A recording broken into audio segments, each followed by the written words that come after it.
दोस्तों आज के इस वीडियो में हम बात करेंगे axis bank S credit card के बारे में, जहां एक तरफ दूसरे क्रेडिट कार्ड आपको यूटिलिटी के बिल जैसे गैस का पेमेंट, इलेक्ट्रिसिटी का पेमेंट, मोबाइल का पेमेंट, इन पर ना तो कोई कैशबैक देते हैं और ना ही कोई रिवार्ड देते हैं। वहीं axis bank S credit card आपको यहाँ पे 5% का कैशबैक देता है। तो क्या है इस क्रेडिट कार्ड की सच्चाई, जानते हैं पूरे डिटेल में। क्या फीचर्स बेनिफिट है, क्या फी एंड चार्जेस है। सबसे पहले बात करें इस क्रेडिट कार्ड पर मिलने वाले वेलकम ऑफर की, क्योंकि ये क्रेडिट कार्ड जब आप लेते हैं तो इसकी कोई ज्वाइनिंग फी आपको नहीं लगती है, तो क्रेडिट कार्ड पर आपको कोई भी वेलकम ऑफर नहीं मिलता है। इसके साथ साथ अगर आप इस क्रेडिट कार्ड से गूगल पे पर कोई भी यूटिलिटी का बिल पेमेंट करते हैं, जैसे गैस, इलेक्ट्रिसिटी, ब्रॉडबैंड, मोबाइल का जैसे भी करते हैं, आपको वहां पर 5% का कैशबैक मिलता है। इसके अलावा अगर आप इस क्रेडिट कार्ड से स्विगी, जोमेटो और ओला के ऊपर कोई ट्रांजेक्शन करते हैं तो ऐसे में आपको यहाँ पर 4% का कैशबैक मिलता है। लेकिन अभी रुकिए, इस कैशबैक की कोई कैपिंग भी है जो आपको जानना बहुत जरूरी होता है जब भी आप क्रेडिट कार्ड अप्लाई कर रहे हैं उससे पहले। दोस्तों दोनों ही कैटेगरी में जब भी आप गूगल पे के माध्यम से कोई भी यूटिलिटी का बिल पेमेंट कर रहे हैं या फिर स्विगी, जोमेटो से कोई भी ऑर्डर कर रहे हैं, यानी 5% और 4% दोनों की कैटेगरी के अंदर आपको एक मंथ के अंदर मैक्सिमम 500 रुपए का ही कैशबैक जहां पर मिल सकता है। तो आप चाहे कितना भी खर्च कर लीजिए, कितना भी यूटिलिटी का बिल पेमेंट कर लीजिए, महीने में आपको यहाँ पर 500 रुपए का ही कैशबैक मिलेगा 5% और 4% की कैटेगरी के अंदर।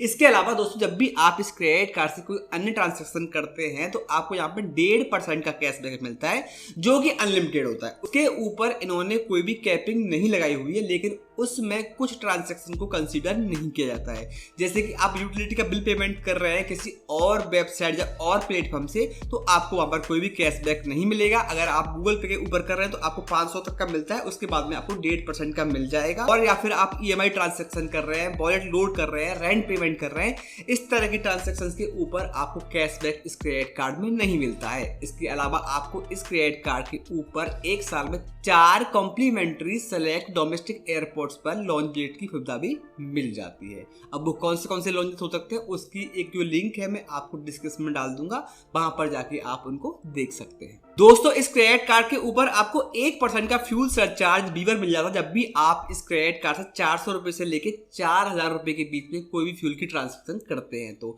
अगर आप 400 रुपए से कम की ट्रांजैक्शन करेंगे तो ऐसे में आपको सरचार्ज लगेगा और आपको बीवर भी नहीं मिलेगा। तो इस बात का ध्यान रखें, जब भी आप 400 से लेकर 4000 के बीच में ट्रांजैक्शन कर रहे हैं तभी आपको यहाँ पे फ्यूल सरचार्ज बीवर मिलेगा 1% का, और मैक्सिमम आप एक महीने में 500 रुपए तक का बीवर यहाँ पे प्राप्त कर सकते हैं। ये तो थे इस क्रेडिट कार्ड के फीचर्स एंड बेनिफिट। अब बात करते हैं इस क्रेडिट कार्ड के फी एंड चार्जेस की। तो दोस्तों इस क्रेडिट कार्ड की जो ज्वाइनिंग फी है वैसे तो वो 499 रुपए प्लस जीएसटी की है, लेकिन अभी इनका ऑफर चल रहा है। इनके वेबसाइट पे जाकर आप इस क्रेडिट कार्ड के लिए अप्लाई करते हैं तो आपको यहाँ पे कोई भी ज्वाइनिंग फी नहीं देनी पड़ती है। इसके साथ साथ दोस्तों इस क्रेडिट कार्ड की जो एनुअल फी है वो भी आपकी 499 रुपए प्लस जीएसटी की है। लेकिन अगर आप इस क्रेडिट कार्ड पर एक साल में 2 लाख रुपए खर्च कर देते हैं तो आपकी एनुअल फी भी माफ हो जाती है। लेकिन इसमें कुछ ट्रांजैक्शन आपकी नहीं जोड़ी जाएंगी, जैसे कि आपकी ईएमआई की ट्रांजैक्शन हो गई, रेंट पेमेंट की ट्रांजैक्शन हो गई, वॉलेट रोड की ट्रांजैक्शन हो गई।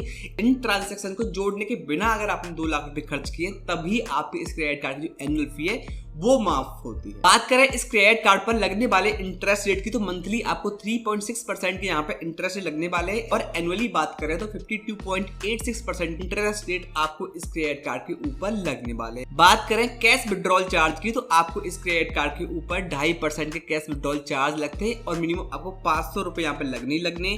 सेम चार्जेस आपको ओवर लिमिट ट्रांजेक्शन के भी लगते हैं। जब भी आप इस क्रेडिट कार्ड से ओवर लिमिट ट्रांजेक्शन करते हैं तो आपको यहाँ पे 2.5% के चार्ज या फिर मिनिमम 500 रुपए यहाँ पे आपको लगने वाले हैं। बात करें इस क्रेडिट कार्ड की, अगर आप कैश में जाके पेमेंट करते हैं तो आपको यहाँ पे ऐसे 100 रुपए का चार्ज आपको पे करना पड़ता है।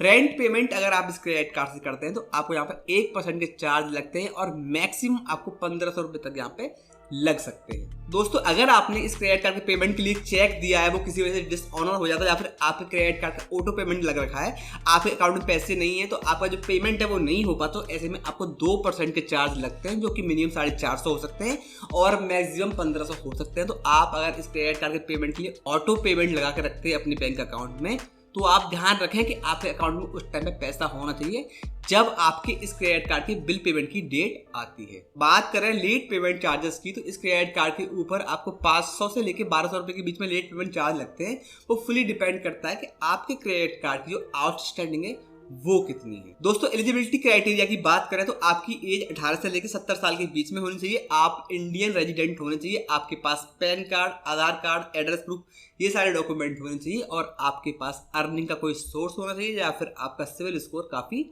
अच्छा होना चाहिए, तो आप इस क्रेडिट कार्ड के लिए अप्लाई कर सकते हैं। दोस्तों वीडियो कैसा लगा हमें कमेंट में जरूर बताएं। वीडियो पसंद आया तो वीडियो को लाइक कर दीजिए, हमारे चैनल को सब्सक्राइब करके बेल आइकन प्रेस कर दीजिए। अब मुलाकात होगी आने वाले किसी दूसरे वीडियो में, तब तक के लिए खुश रहें, सीखते रहें कोई नई टेक।